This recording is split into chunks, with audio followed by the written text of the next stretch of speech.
यंदा सूर्याचं मकर संक्रमण बालवकरणावर होत असल्यानं संक्रांती देवीचे वाहन वाघ असून उपवाहन घोडा आहे. तिने पिवळे वस्त्र परिधान केले असून यंदा पिवळा रंग वर्ज्य मानला जातोय.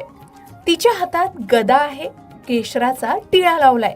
वयानं कुमारी असून बसलेली आहे. वासाकरता जाईचं फूल घेतलेलं आहे. पायस भक्षण करीत आहे. सर्प जातीची असून भूषणार्थ मोती धारण केले आहे.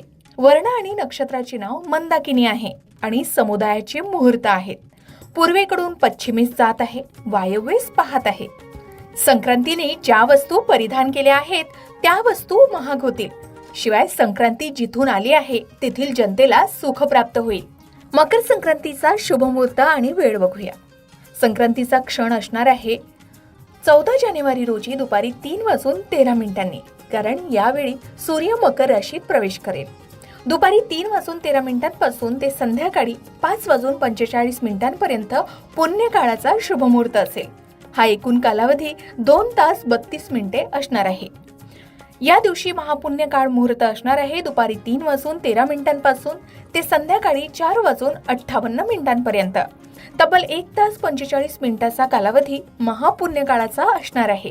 या दिवशी स्नान, दान आणि जप करावेत. मात्र भांडणं करणं टाळावी, तामसिक कृत्य टाळावे, सुहासिनीने पूजन करावं, तिळगुळाचं वितरण करावं आणि सुगड पूजन करावं. याही व्यतिरिक्त 2026च्या मकर संक्रांती विषयीची संपूर्ण माहिती तुम्हाला आमच्या